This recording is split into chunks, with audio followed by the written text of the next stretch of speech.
What's up everyone, Damon Iwanaga here, out at Sea Otter 2019, and this is my Scott Ransom.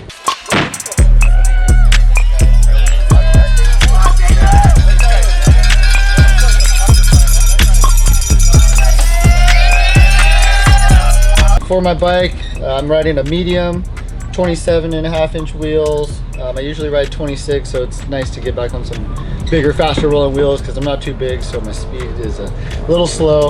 On my wheels here, I'm running reverse hub and hoops here, 30 mil wide with Schwalbe tires.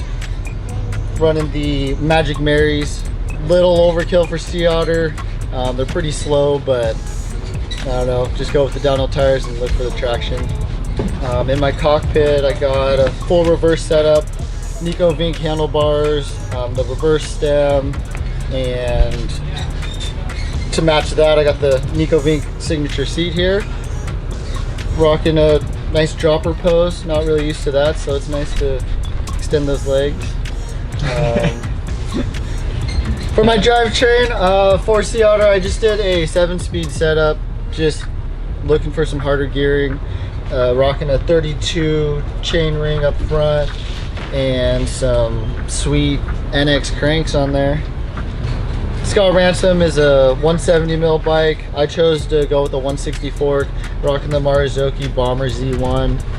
Super stiff, I really like it, can handle a lot of impact. And in the rear, I got the Fox DPX2. Super progressive, it bottoms out really good. It's yeah, she handles the rough bumps. Handles the rough bumps. Rough bumps and jumps.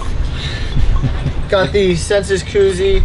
It's good for protection for your bike from any kooks that you're doing shuttles with. You can slap it anywhere on the bike, keep it from pedals banging on.